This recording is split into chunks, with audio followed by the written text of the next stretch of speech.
26/11 पता नहीं कहां संदूक में तलहटी में अंदर चला गया था। उस वक्त पाकिस्तान के ऊपर खच्चे उड़ा देते।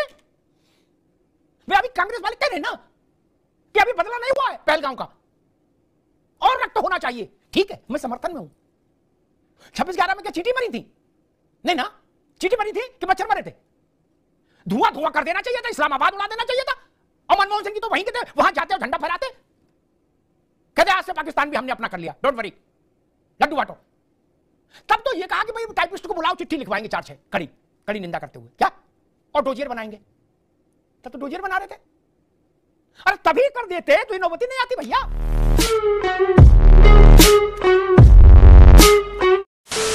नमस्कार दोस्तों, स्वागत है आपका द फर्स्ट डिबेट और अमिताभ अग्निहोत्री जी की बहुत ही ज़बरदस्त और बहुत ही धमाकेदार डिबेट वीडियो में।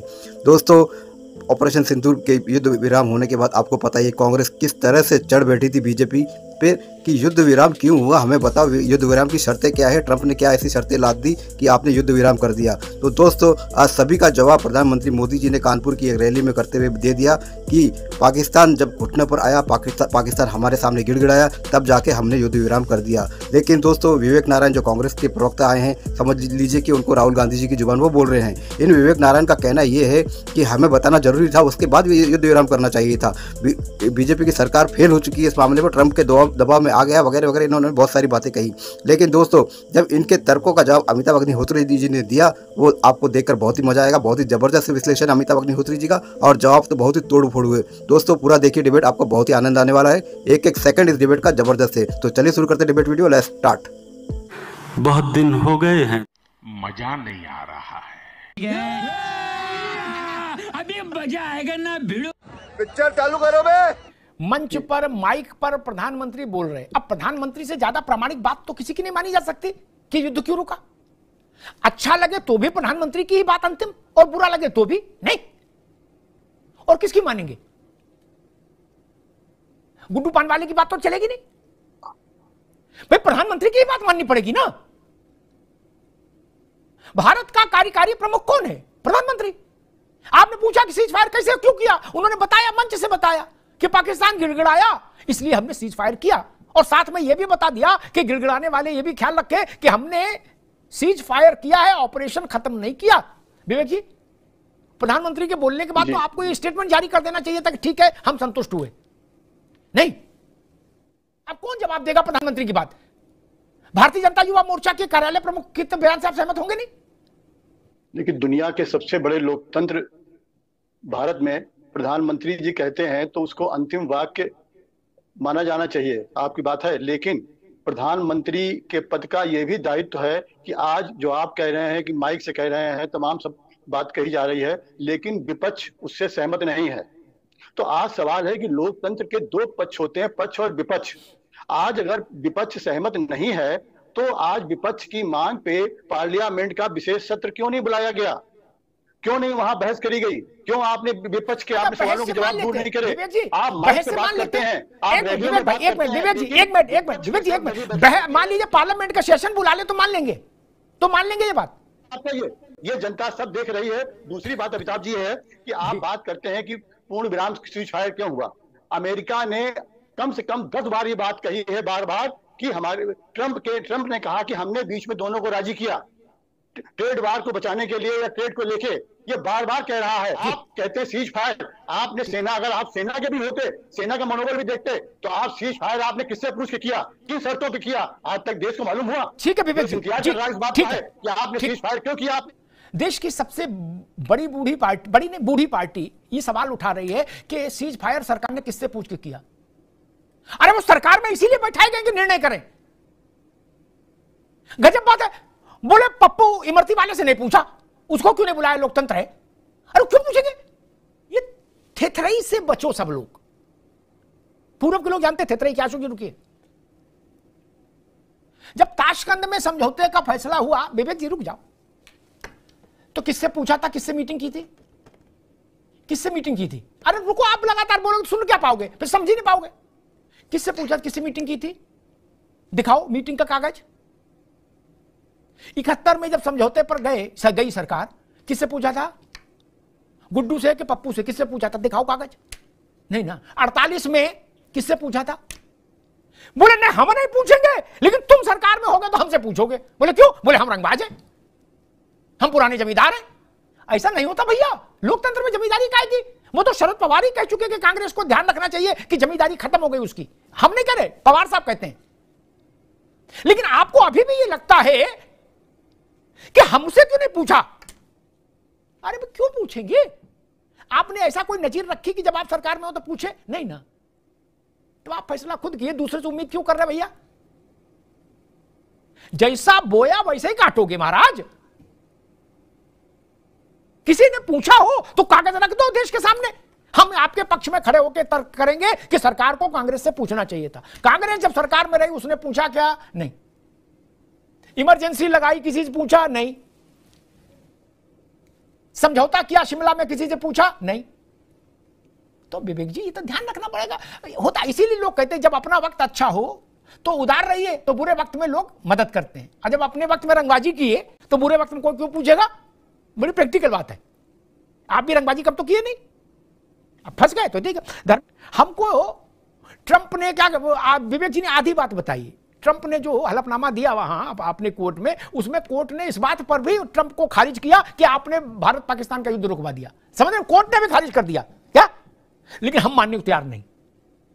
हाँ, ऐसा लग रहा है जैसे ट्रंप हमारे मौसी के लड़के हों क्या? उनकी बात पूरा भरोसा है, और जिसको हमने वोट से चुना बोले ना झुट्टा, इनकी बात नहीं मानेंगे। बोले हम तो ट्रंप चाचा की मानेंगे। ट्रंप रिश्तेदार है, भारत की जनता ने ट्रंप को चुना है।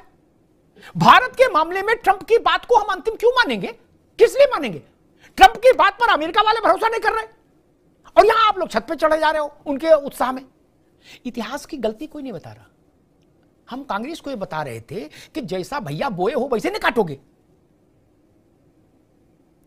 आपने किसी को बुलाया था कि हम जा रहे हैं भुट्टो के साथ समझौता करने?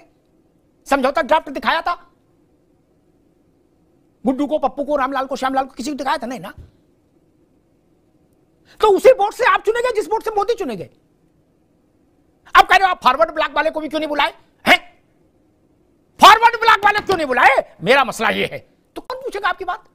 आप खाली चुनावी रैली में कहते हो पार्लियामेंट्री सेशन आप बुलाएंगे नहीं, आप विपक्ष का जवाब देंगे नहीं। रैलियों में जनता को आप गुमराह करते हैं कि सीज फायर हमने कर दिया। अरे सेना का आपने मान रखा, किससे पूछा आपने सीज फायर के लिए? आपने किससे पूछ के सीज फायर कर दिया? आपने पाकिस्तान के कहते तो किया, हम आप ही की बात मान रहे हैं। पाकिस्तान को गिराया, फैसला लेने के लिए किससे पूछेगा? कितनी बड़ी एक मजाक की बात कर रहे हैं। गुड्डू पप्पू से पूछेगा? तिरंगा यात्रा निकाल रहे हैं, फौजी ड्रेस पहन के फोटो खिंचा रहे हैं, और तो सेना की क्या फोटो है? आप भी यात्रा निकालो। करने गए थे। तो आज इन तथ्यों की बात करके आप सीधी बात करिए, बिल्कुल सीधी बात, कि आपने सीज फायर किया, आप उसके जुर्माने पे क्यों आ गए? आपने क्यों सेना का मान नहीं देखा? क्यों 26 उनका नहीं देखा? आपने नारियों का जिनका सिंदूर चला गया, आपने क्यों नहीं उसको किया? आप क्यों मान गए? आज देश इसका जवाब चाहता है। आज ये दीपा पोती आपने 26/11 में क्या देखा था जब हाथ पे हाथ धरे आप बैठे रहे बॉम्बे अटैक? आपको याद है या नहीं याद है? आतंकवादी जिन्होंने इतना बड़ा हादसा किया, गजब का तर्क देते हैं आप। कांग्रेस का तेवर, ये अंदाज, ये सवाल, रुक जाओ विवेक भाई, ये तीखापन 26/11 में पता नहीं कहां संदूक में तलहटी में अंदर चला गया था। उस वक्त पाकिस्तान के पर खच्चे उड़ा देते। वे अभी कांग्रेस वाले कह रहे हैं ना कि अभी बदला नहीं हुआ है पहलगांव का, और रक्त होना चाहिए। ठीक है, मैं समर्थन में हूं। 26/11 में क्या चींटी मरी थी? नहीं ना, चींटी मरी थी कि मच्छर मरे थे? धुआं धुआं कर देना चाहिए था, इस्लामाबाद उड़ा देना चाहिए था। और मनमोहन सिंह जी तो वहीं के थे, वहां जाते और झंडा फहराते, कहते आज से पाकिस्तान भी हमने अपना कर लिया, डोंट वरी, लड्डू बांटो। तब तो ये कहा कि भाई टाइपिस्ट को बुलाओ, चिट्ठी लिखवाएंगे 4-6 कड़ी निंदा करते हुए, क्या, और डोजियर बनाएंगे। तब तो डोजियर बना रहे थे। अरे तभी कर देते तो ये नौबती नहीं आती भैया। वीरता की बात के लिए वर्तमान में वीरता की बात करें तो अतीत भी हमारा वैसा होना चाहिए, तभी हमारी बात स्वीकार्य होगी। ये बात मैं विवेक जी बहुत विनम्रता से कहूंगा। आपको एतराज है कि इनने ट्रंप का प्रचार किया, समाजवादी पार्टी अब की अमेरिका में चुनाव वो दूसरे का कर ले। मन में ना रखो, हौसले के साथ पूरे करो अरमान। कांग्रेस भी जाए, ममता जी की पार्टी को भी ले जाओ, तेजस्वी जी को भी ले जाओ, सबसे अमेरिका प्रचार कराओ। कौन पुलिस पकड़ रही यार? वीजा होना चाहिए, फिर चाहे वहां जाके चालू करो, कोई समस्या नहीं इतनी बड़ी, सब लोग जाओ। मूल विषय क्या कि लोकतंत्र है। अगर हमको ट्रंप पर, अशोक भाई आपके पास आ रहा हूं, अगर हमको ट्रंप पर इतना ही भरोसा है तो लोकतंत्र में तो एक ही इम्तिहान होता है, उसी से मार्क्स से तय होती सारी हैसियत, बाकी तो फिर जुबानी जमा खर्च है। चुनाव में ट्रंप को भी मुद्दा बना के उतार लेना कि चाचा ने यह कही थी और मोदी ने यह कही, जनता फैसला कर देगी। लेकिन फिर जब जनता फैसला कर दे तो थेतराई ना करना, फिर मान लेना भैया, ना इधर वाले ना उधर वाले, फिर थेतराई अलाउ नहीं होगी। एक पोस्टर ट्रंप का भी बनवा लेना चुनाव में, कहना मोदी कह रहे कि पाकिस्तान गिड़गिड़ाया, ट्रंप कह रहे कि नहीं हमने दोनों से कराया। एटा का आदमी, इटावा का आदमी, गंज डुंडवारा का आदमी, फरुखाबाद का, खिमसेपुर का, बेबर का, मऊरानीपुर का, पटरौना का, कुशीनगर का फैसला करके बता देगा। फिर उसको तो सबको मानना पड़ेगा ना, उसके बाद तो फिर थेतराई नहीं चलेगी। हमने क्या माना, सपा ने क्या माना, छोटी चीज है, जनता ने क्या माना ये बड़ी चीज है। जनता के बीच में ट्रंप चाचा को भी उतार देंगे। अशोक पांडे जी, मुझे लग रहा है ट्रंप का भूत आपके पीछे पड़ गया, नहीं? देख लियो।